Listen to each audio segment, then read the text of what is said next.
Antes de empezar con el estudio del proceso de la traducción del mensaje genético a proteínas, vamos a insistir un poco más en el proceso de transcripción, es decir, el paso de información de ADN a ARN. Sobre todo insistiremos hoy un poco en los mecanismos de maduración del ARN mensajero en eucariotas o mecanismos de edición. Pero primero recordar que en la transcripción solo una de las dos cadenas del ADN se transcribe.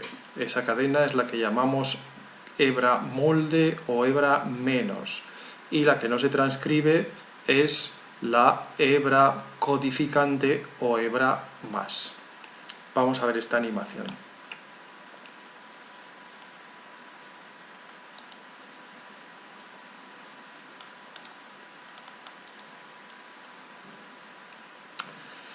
Esta sería entonces la cadena de ADN, doble cadena, y en la transcripción lo primero que tenemos es que la RNA polimerasa reconoce una secuencia que denominamos promotor, y es la secuencia a partir de la cual se inicia la transcripción.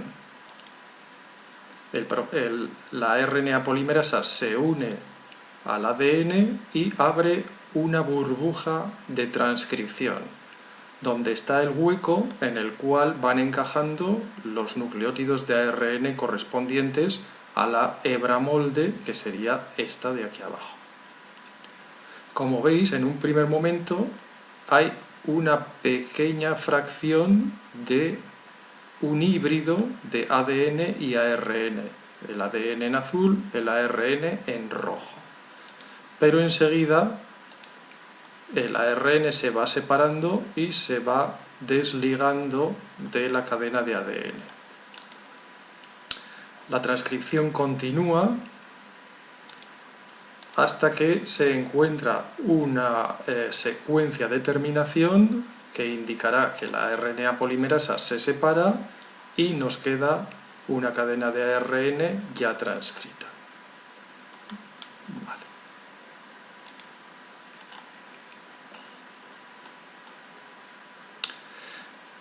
Bien.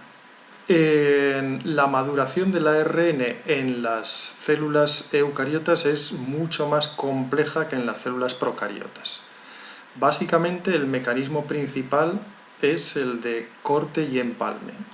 Como veis en esta imagen tenemos el ADN, sería un gen de ADN y está compuesto por varias piezas que serían intrones y exones. Los intrones serían las que llevan letras, A, B, C, D, etc. y los exones los que llevan números, 1, 2, 3, 4, etc.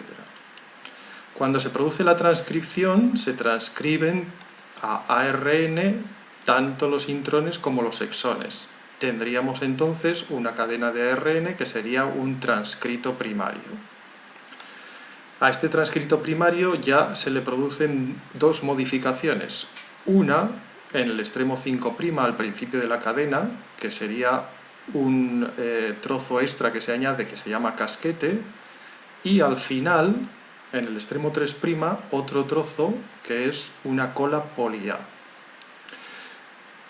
A partir de aquí se produce el mecanismo de corte y empalme o splicing, que significa que los intrones se cortan y los exones que vemos en verde se unen unos a otros para formar finalmente el ARN mensajero maduro.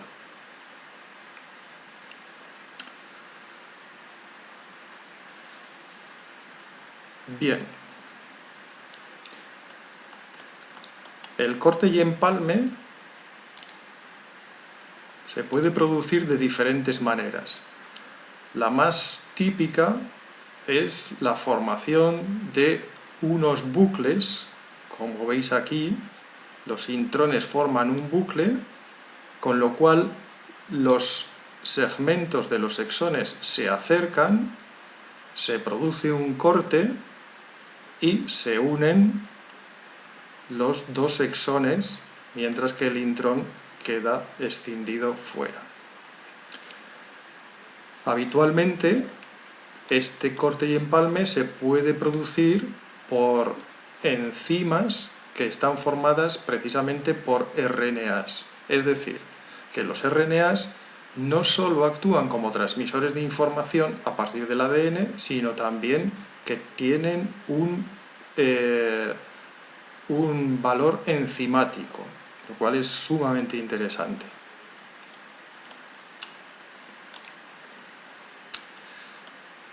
Y por último, insistir en que el corte y empalme es un mecanismo muy útil para la célula porque no siempre se produce de la misma manera.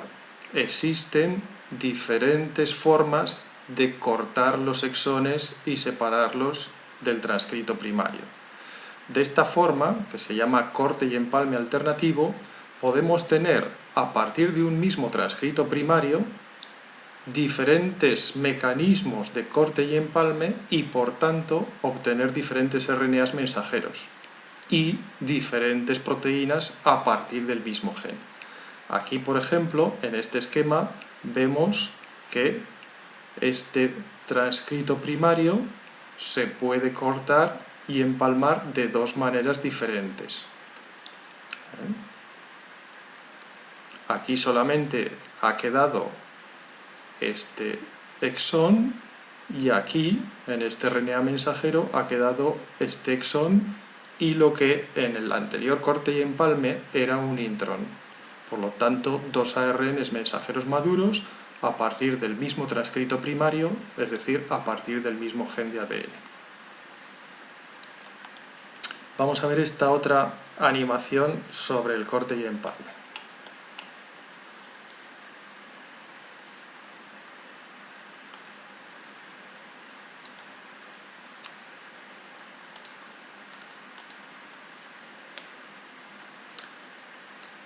Bien, aquí tendríamos un gen de ADN con sus intrones y exones.